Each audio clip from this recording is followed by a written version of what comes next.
बिस्मिल्लाहिर्रहमानिर्रहीम।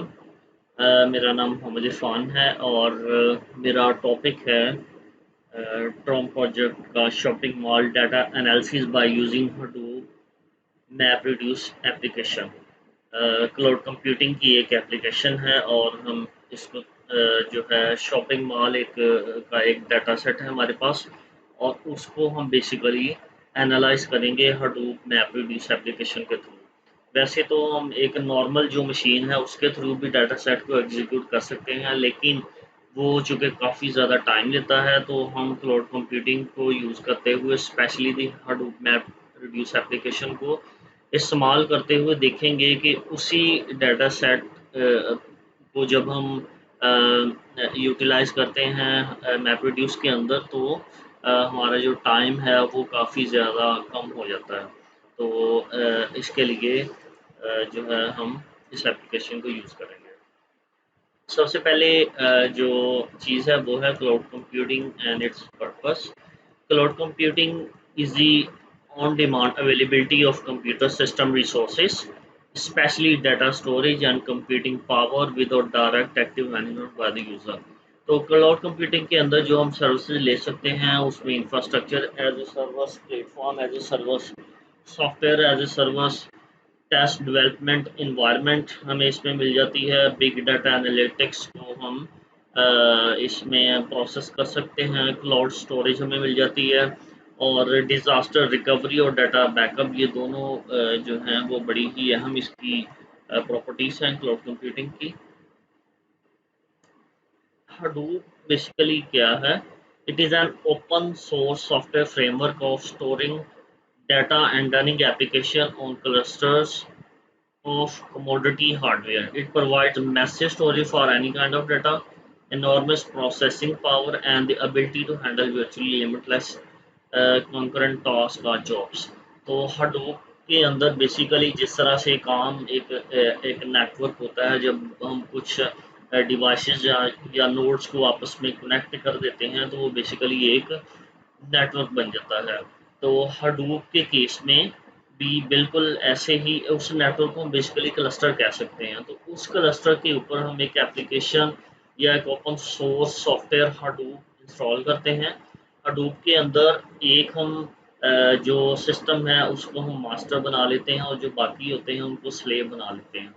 तो उसमें जो मास्टर सिस्टम होता है उसके अंदर हम अगर कोई सी भी कमांड रन करते हैं या हम कोई सा भी फंक्शन प्रोसेस करना चाह रहे होते हैं तो वो जो फंक्शंस हैं या जॉब्स हैं या टास्क हैं वो जो दूसरे स्लेव नोड्स होते हैं, मास्टर नोड उनको वो जो टास्क है वो असाइन कर देता है।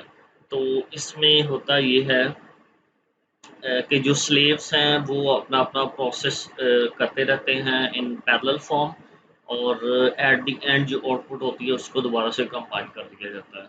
यानी मास्टर एंड स्लेव इसके अंदर ये कॉन्सेप्ट है हडूप के अंदर। तो हडूप की जो एप्लीकेशन है वो मैप रिड्यूस है जिसमें जिसमें मैपर्स और रिड्यूसर यूज़ होते हैं और लार्ज अमाउंट ऑफ डाटा को ये प्रोसेस कर सकते हैं।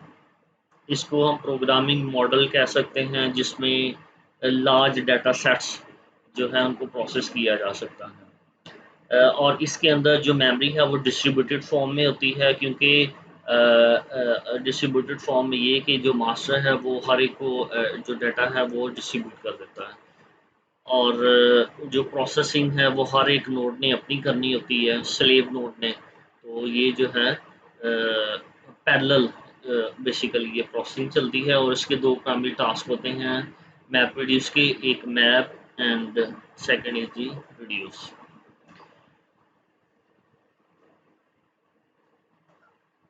Statement of work. तो सबसे पहले चीज़ ये है कि हडूप मैप रिड्यूस एप्लीकेशन को हम इस्तेमाल क्यों कर रहे हैं। तो इसकी बड़ी सिंपल सी रीज़न्स हैं।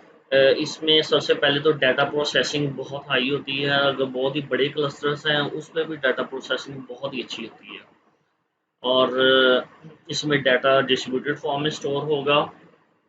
Map reduce framework can handle failures, it is cost effective, MapReduce allows users to run applications from many nodes. In MapReduce, multiple job parts of the same dataset can be processed in a parallel manner. तो मतलब data set की जो भी task हैं वो parallel manner में हर एक जो हमारे पास स्लेव होगा उसके ऊपर वो रन हो रहे होते हैं और एट द एंड हम उन सबको कंबाइन कर लेते हैं। ऑब्जेक्टिव क्या है हमारा? हमारा ऑब्जेक्टिव है कि we want to run a market analysis database so that we can increase the sale of the shopping mall. तो बजाय इसके कि एक मशीन सिंगल मशीन के ऊपर इस डाटा को प्रोसेस करें जो कि मे बी 30-40 मिनट्स या अगर हमारे पास डाटा सेट बड़ा हो तो वो और भी ज़्यादा टाइम ले सकता है। लेकिन इसी एप्लीकेशन को जब हम हडूप मैप्रोड्यूस पे रन करते हैं तो हमारे पास जो इसकी परफॉर्मेंस है वो बहुत अच्छी हो जाती है और डाटा जो है वो क्विकली प्रोसेस हो जाता है। Big data can slow down performance of our physical machines, इसलिए हम अमेज़न वेब सर्विसेज मशीन हम यूज़ करेंगे अपने प्रोजेक्ट के अंदर और फिर उसके बाद डाटा को एनालाइज करेंगे और रिजल्ट्स देखेंगे। ये हमारा जो है मेन ऑब्जेक्टिव है। मैप रिड्यूस की application e commerce, social media network, research purpose, entertainment और बिग डाटा एनालिटिक्स। ये हमारे प्रोजेक्ट की जो है ट्रैकिंग है। सबसे पहले जो है वो study of the related work, ये मार्च से स्टार्ट किया मैंने और ये 6 अगस्त तक जो है ये चलता रहा। जो कंक्लूजन है उसको मैंने आके 6 अगस्त को देखा और सबसे पहले रिलेटेड वर्क को थोड़ा सा स्टडी किया, प्रोजेक्ट की टाइटल सिलेक्शन की, analysis of statement of work, purpose, उसका ऑब्जेक्टिव और उसके बाद जो प्रैक्टिकल इम्प्लीमेंटेशन है उस पे आए। AWS का साइन अप, उसके इंस्टांसेस लॉन्चिंग और इन इंस्टांसेस को पटी के साथ और विन SCP इन दोनों के साथ हमने इंटीग्रेट किया। पटी के साथ इंटीग्रेट हम इस वजह से करते हैं कि हमारे पास एक जो है वो कमांड प्रॉम्प्ट जो है एक एक्सेस आ जाती है। वर्चुअल मशीन को हमें बार बार लॉगिन नहीं करना पड़ता। तो सिंपल हम इसके ऊपर वर्चुअल मशीन को क्लिक करेंगे और जो इसकी कमांड प्रॉम्प्ट है उसके थ्रू हम उसमें किसी भी तरह की चेंजिंग्स जो है वो कर सकते हैं या कोई भी कमांड रन कर सकते हैं। विन SCP ये FTP प्रोटोकॉल की बेस पे काम करता है और इसका भी फ़ायदा ये होता है कि अगर हमने कोई डाटा अपनी मशीन से दूसरी जो हमारी वर्चुअल मशीन है उसके अंदर हमने कॉपी करना हो तो हमारे लिए आसानी होती है, हम इजीली उसे अपनी मशीन से दूसरी मशीन के अंदर कॉपी कर सकते हैं। अगला हमारा स्टेप है set up the password less SSH। तो पासवर्ड लेस इस वजह से हम करते हैं कि हम जब हम बार बार कमांड्स देते हैं तो वो हमसे मशीन पासवर्ड पूछेंगे तो that will be quite frustrating और इसके लिए हम उसको पासवर्ड लेस कर देते हैं ताकि हम जो भी कमांड उसके अंदर एंटर करें वो ऑटोमेटिकली पासवर्ड फेच करके उनको अपडेट करता रहे। और अगला हमारा step install Hadoop on cluster था और उसके बाद name node configuration, data node configuration और स्टार्टिंग HDFS और लास्ट पे जो है मार्केट एनालिसिस को हमने जो है इसके ऊपर रन किया था और रन करने के बाद उसका हमने कंक्लूजन देखा था कि हमें इसमें जो है वो रिजल्ट्स क्या मिले। तो ये हमारा जो है बेसिकली प्रोजेक्ट है कि शॉपिंग मॉल रेवेन्यू को हम किस तरह से इंक्रीज़ कर सकते हैं या उसको किस तरह से एनालाइज कर सकते हैं। तो हमारे पास एक डाटा सेट था, उस पे हमने मैप रिड्यूस एप्लीकेशन के ऊपर उसे रन किया और उसके बाद हमने प्रोडक्ट सेलिंग और उसके जो रिज़ल्ट्स हैं उनको देखा और उन रिज़ल्ट्स को देखते हुए जो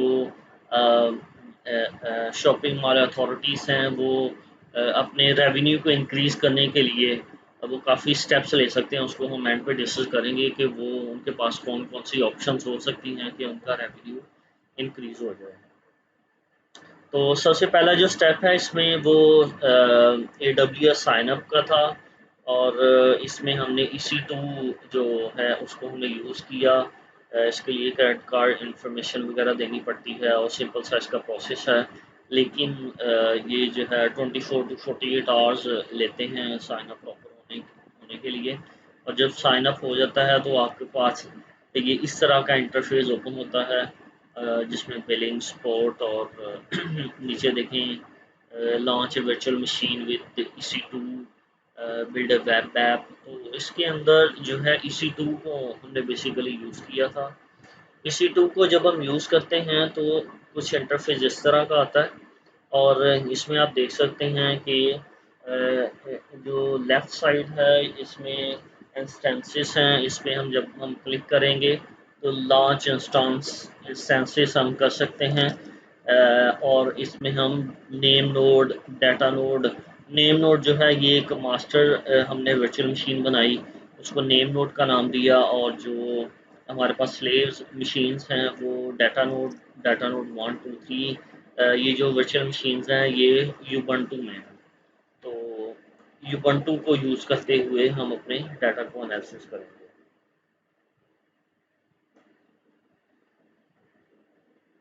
ये हमारे पास 3 मशीन्स थी, नेम नोड, डाटा नोड 2 और डाटा नोड 3। तो जब हम नेम नोड पे ऊपर क्लिक करते हैं तो हमारे पास नीचे ऑप्शंस ओपन हो जाती हैं जिसमें आप देख सकते हैं detail, security, networking, storage, status checks and monitoring. तो ये सारी ऑप्शंस हैं, इसको हम एक्सप्लोर कर सकते हैं। जब हम माइक्रो बेंचमार्क्स की बात करते हैं तो मॉनिटरिंग के अंदर CPU utilization, status check, status check field और नेटवर्किंग, नेटवर्क आउट और इसी तरह से यूसेज ऑफ द डिस्क वगैरह। तो हम इन चीज़ों को जो है इसके अंदर देख सकते हैं। सिमिलरली अगर हमें डाटा नोड 1 को चेक करना हो तो डाटा नोड 1 पे सिंपली हम क्लिक करेंगे और नीचे जो है वो सारी इन्फॉर्मेशन उसकी शो हो जाएगी। डाटा नोड 2 और डाटा नोड 3 की इन्फॉर्मेशन भी ऐसे ही हम चेक कर सकते हैं। तो अगला जो हमारा स्टेप था कि हमने ये जो हमने वर्चुअल मशीन्स बनाई हैं उसको पट्टी के साथ हमने बेसिकली इंटीग्रेट करना है। इस इंटीग्रेशन की रीज़न ये है कि हम ये देखें आपके सामने इंटरफेस ओपन है और इसमें आप देख सकते हैं कि एक लिस्ट वर्चुअल मशीन्स की नीचे है, डिफ़ॉल्ट सेटिंग के नीचे आपको नज़र आ रही है। तो इस पे जब हम क्लिक करेंगे तो क्लिक करने के बाद इसको हम इजीली ओपन कर सकते हैं। ये देखिए हमारे पास ये टर्मिनल ऐसे ओपन हो गया और इसको यूज़ करते हुए हम जो है अपने वर्चुअल मशीन पे कुछ भी अगर हमें इंस्टॉल करना हो तो इंस्टॉल कर सकते हैं। अगला हमारा स्टेप है पासवर्ड लेस SSH। तो पासवर्ड लेस SSH का जैसे मैंने पहले बताया कि हम इस वजह से कर रहे हैं ताकि हमें बार-बार टर्मिनल्स पे जो वर्चुअल मशीन्स हैं उनको बार-बार पासवर्ड ना देना पड़े। तो उसके लिए ये जो है ये एक सिंपल सा कोड है होस्ट नेम नोड ये आगे EC2 पब्लिक जो है DNS एड्रेस है, ये मेरी होस्ट जो नेम नोड जो वर्चुअल मशीन थी उसका और उसका मैंने यूज़र यूबंटू रखा और आइडेंटिफाई फाइल इसमें जो है माई हडोप की ये जब आप वर्चुअल मशीन को क्रिएट करते हैं तो एक जो की है वो बेसिकली क्रिएट होती है जिसको मैंने नाम दिया था माई हडोप की डॉट PEM। तो ये हमारे पास जो है सिंपल सा एक कोड बन जाता है और इसी तरीके से जो है अगर हम मैंने डाटा नोड का कोड बनाना है तो वो होस्ट डाटा नोड आ जाएगा, नीचे उसकी पब्लिक उसका DNS आएगा और यूज़र यूबंटू और बिल्कुल इसी तरीके से माई हडूप की ये जो है वो एक ही रहेगा क्योंकि मैंने ये जो फ़ाइल है सबके लिए एक ही क्रिएट की है ताकि बार-बार जो है वो तो कन्फ्यूजन हो किसी भी तरह की। एक ही फाइल को हम उसमें यूज़ कर लेंगे।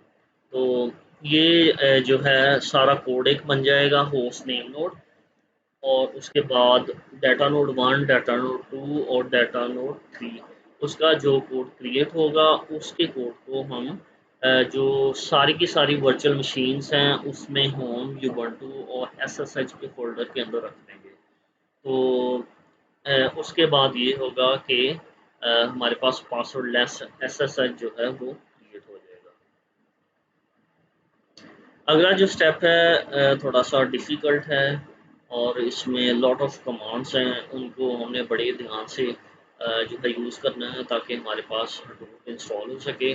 तो ये काफ़ी सारी कमांड्स हैं, इसको हमने वन बाय वन जो अपनी मशीन्स हैं वर्चुअल्स उनके ऊपर हमने रन किया, और रन करने के बाद हमने जो हडूप है उसको इंस्टॉल किया। हडूप की कॉन्फ़िगरेशन की ऐसे ये कमांड्स हैं, इनको भी हम सारी वर्चुअल मशीन पे रन करेंगे और जो हडूप है वो कॉन्फ़िगर हो जाएगा। उसके बाद जो अगला स्टेप है कि हमने HDFS जो है उसको हमने कॉन्फ़िगर करना है अपनी जो वर्चुअल मशीन्स हैं उसके ऊपर। तो उसकी ये जो है सिंपल से उसके स्टेप्स हैं, और इन स्टेप्स को हमने फॉलो करना है, और जो कमांड है वो हमने कुछ रन करनी है। जब हम इन स्टेप्स को फॉलो करेंगे और कमांड्स को रन करेंगे तो हमारे पास जो HDFS है वो कॉन्फ़िगर हो जाएगा। और अगला हमारा स्टेप आता है मैप रिड्यूस कॉन्फ़िगरेशन। तो मैप रिड्यूस कॉन्फ़िगरेशन के लिए भी इन कमांड्स को आपने यूज़ करना है, और जब हम इन कमांड्स को रन करेंगे तो हमारे पास जो मैप रिड्यूस एप्लीकेशन है वो जो है कॉन्फ़िगर हो जाएगी। तो बाकी कुछ कमांड्स ये वाली हैं।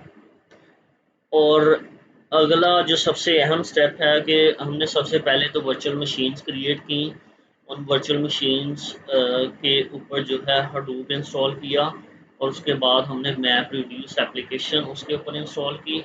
और अगला अब स्टेप ये आता है कि हमारे पास मैप रिड्यूस तो बन गया है, यानी एक हमने क्लस्टर क्रिएट कर लिया जो कि एक दूसरे के साथ कम्युनिकेट कर सकता है जस्ट लाइक ए नेटवर्क। लेकिन जो है मास्टर और स्लेव का कंसेप्ट अभी बाकी है। मास्टर और स्लेव के लिए हमारे पास ये कोड है, इस कोड को ये हमारे पास स्टेप्स हैं बेसिकली, और ये कोड है। इस कोड को भी हम रिप्लेस करेंगे, और उसके बाद ये स्टेप्स हैं, इन स्टेप्स को हम फॉलो करेंगे, और फॉलो करने के बाद हमारे पास जो नेम नोड जिसको मैंने नाम दिया था उसको मैं जो है मास्टर बना लूँगा, और जो बाकी मेरे पास डाटा नोड 3 वर्चुअल मशीन्स थी वो मेरे पास स्लेव बन जाएगा। तो यहाँ तक जो है हमारी जो एनवायरनमेंट है वो बन चुकी है। हमने सक्सेसफुली हडूप इंस्टॉल कर लिया, मैप रिड्यूस कॉन्फ़िगर कर लिया, और मास्टर एंड स्लेव जो हैं वो हमने वर्चुअल मशीन्स बना ली। तो उसके बाद अब हमारे पास अगला जो स्टेप है कि जो हमारा डेटा सेट है उसको हम एनालाइज करना चाह रहे हैं। इसी डेटा सेट को जब हम सिंगल मशीन पे रन करते हैं तो ये तकरीबन तो 30 से 35 मिनट लेता है, लेकिन जब हम इस पे करेंगे तो ये काफ़ी तकरीबन जो है 3 से 4 गुना टाइम कम हो जाता है इसके ऊपर।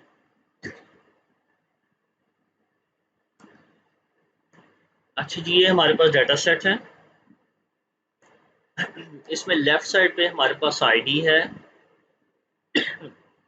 और उसके बाद name of the store Walmart, और उसके बाद नेम ऑफ द कस्टमर, और उसके बाद है लोकेशन और लोकेशन के बाद ये देखें कि कस्टमर ने आइटम्स जो परचेज की हैं, इरेजर, शॉर्पनर, एयरफोन।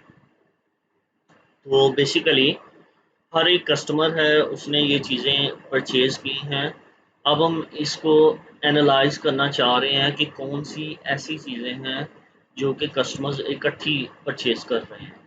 जैसे हमारे पास टूथब्रश, जेल, टाई वगैरह है, तो हमने देखना है कि कौन कौन सी चीज़ें इकट्ठी ज़्यादा परचेज हो रही हैं।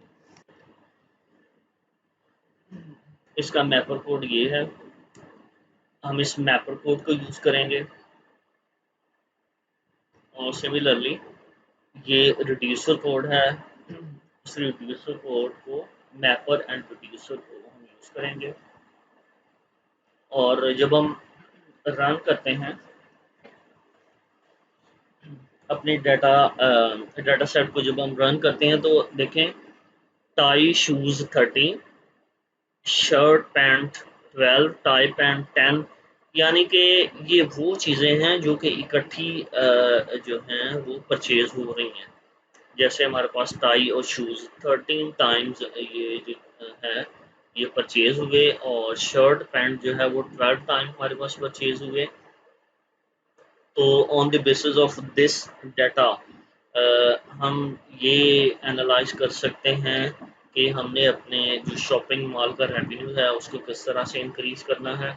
इसमें काफ़ी सारी जो है वो प्लानिंग हो सकती है। नंबर वन तो ये हो सकती है कि टाई एंड शूज़ जब आप डिस्प्ले लगाएं तो इन दोनों चीज़ों को इकट्ठा रखें या करीब करीब रखें, ताकि जो कस्टमर है वो जैसे ही एंटर हो, तो जब वो शूज़ खरीदने आए तो उसके माइंड में फ़ौरन आ जाए कि yes I need to also purchase a tie.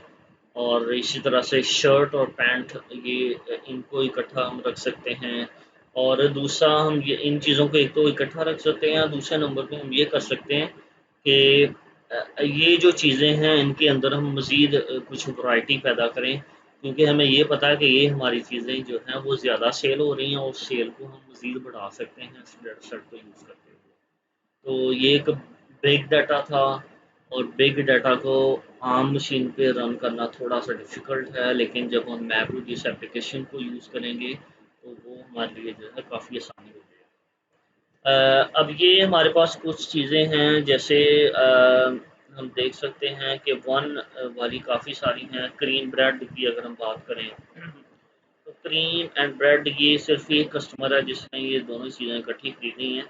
और तो इसके ऊपर वर्क करने की कोई ज़्यादा ज़रूरत नहीं है शॉपिंग मॉल वालों को। उन्होंने अथॉरिटीज़ को सिर्फ उसी चीज़ पे काम करने की ज़रूरत है जो कि ज़्यादा सेल हो रहा है। तो ये भी हो सकता है कि ये अपने जो उनके पास मटेरियल स्टोर है उसमें से इन प्रोडक्ट्स को ये डिलीट कर सकते हैं नेक्स्ट टाइम, या ये करें कि इन प्रोडक्ट्स को परचेज़ ना करें, क्योंकि ये ऐसे प्रोडक्ट हैं जो कि बहुत ज़्यादा सेल नहीं हो रहे, या इनके अंदर मज़ीद कोई वैरायटी पैदा करने की कोशिश करें।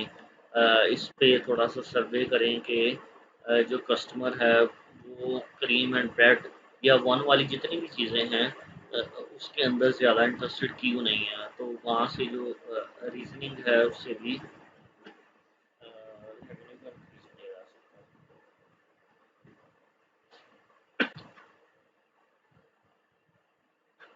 उसके बाद मैम ये छोटा सा ये कोड्स हैं बेसिकली।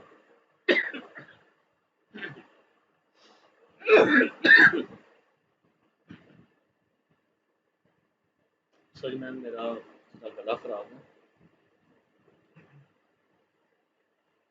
ये हमारे पास जो पासवर्ड लेस के लिए जैसे मैं बता रहा था, तो ये नेम नोड का कोड है, और ऐसे ये डाटा नोड, और ये डाटा नोड 2, और ये डाटा नोड 3। तो ये हमारे पास जो है ये कोड्स हैं। और हडूप को इंस्टॉल करने के लिए और मैप रिड्यूस को इंस्टॉल करने के लिए ये हमारे पास कमांड्स हैं।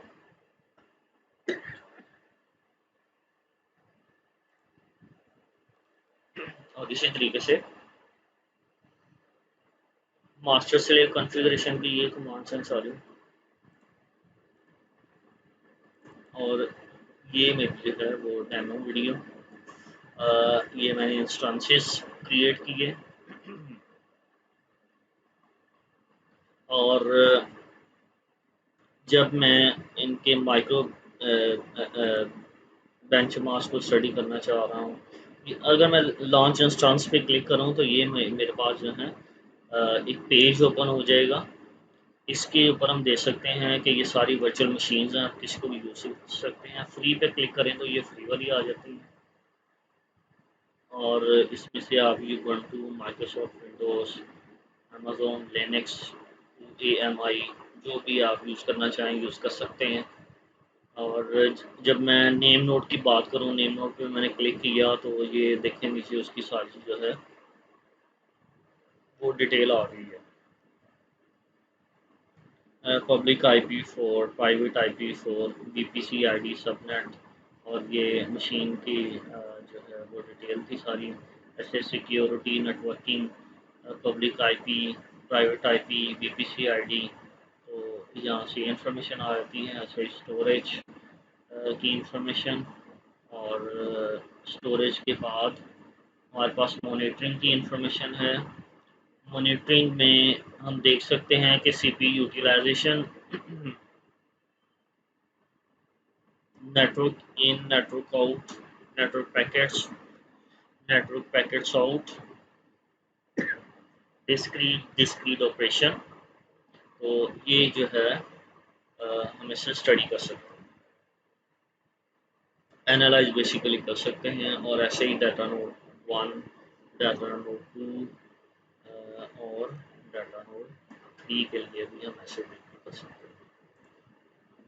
तो उसके बाद जो हमारा अगला स्टेप था कि हमने इसको पट्टी के साथ इंटीग्रेट किया था और ये हमारे पास उसकी जो है डिटेल आ जाती है और टर्मिनल में ओपन कर सकते हैं। अगला जो हमारे पास स्टेप था कि हमने इसको बिन एससीपी के साथ किया था इंटीग्रेट, ताकि ये देखें ये मेरी जो है करंट मशीन है लेफ़्ट साइड पे, ये डाटा नोड 2 को इंटीग्रेट किया और सिमिलरली डाटा नोड 3 को मैंने लॉगिन किया। बेसिकली इंटीग्रेट तो पहले कर लिया था मैंने, ये इसको लॉगिन किया और ऐसे ही नेम नोड, ये जो हमारा मास्टर सर्वर है, मास्टर वर्चुअल मशीन, उसको भी ऐसे ही हमने लॉगिन कर लिया। तो हम देख सकते हैं कि ये लेफ़्ट साइड पे जो है ये मेरी मशीन है और जो राइट साइड पे है वो यूबंटू है, वर्चुअल मशीन है। तो हम यहाँ से कोई सा भी हमने अगर डाटा वगैरह कॉपी करना हो तो हमारे लिए बड़ा ही आसान है। इसको यहाँ से जस्ट ड्रैग करके उधर प्लेस करें तो हमारा डाटा जो है वो कॉपी हो जाएगा। तो इससे जो है बिना सीपी का फ़ायदा ये है कि एफटीपी प्रोटोकॉल पे ही काम करता है और ये हमारे लिए काफ़ी ईजी हो जाता है। तो उसके बाद जो है वो मैंने सारे उनको कमांड्स को यूज़ करते हुए हडूप को इंस्टॉल किया, मैप रिड्यूस को इंस्टॉल किया, एचडीएफएस को कॉन्फ़िगर किया और कॉन्फ़िगरेशन जब हमारी कंप्लीट हो जाती है तो उसके बाद ये वो एनालिसिस है मैप रिड्यूस का और ये सॉरी वो रियल टाइम एप्लीकेशन है जिसको हमने बिग डाटा एनालिटिक्स है बेसिकली ये। तो इस बिग डाटा को हम क्लाउड कंप्यूटिंग पे हम जो है वो प्रोसेस करने जा रहे हैं। ये बिल्कुल उसी तरीके से ये आइटम्स हैं जैसे मैंने पहले बताया था और ये हमारे पास मैपर कोड है और जो है वो यूज़र कोड है। तो जब इस कमांड को रन करेंगे तो ये हमारे पास जो है टाई, शूज़, शर्ट, पैंट, तो ये हमारे पास जो है वो सारी की सारी आउटपुट आ जाती है और इस आउटपुट को जो है वो हम एनालाइज कर सकते हैं। अब वो डिपेंड करता है कि जो शॉपिंग मॉल अथॉरिटीज़ हैं वो कौन सा मैकेनिज़्म या कौन सा वे यूज़ करते हैं ताकि जो अपना रेवेन्यू है उसको वो इंक्रीज़ कर सकें। तो मैम ये मेरी प्रेजेंटेशन थी आज की, जिसके अंदर मैंने पूरी कोशिश की है कि सारी चीज़ों को कवर किया जाए। And thank you so much ma'am, आपने मुझे टाइम दिया फॉर 1 डे और इसके अंदर जो है मेरी बड़ी आसानी पैदा हो गई है। And thank you so much.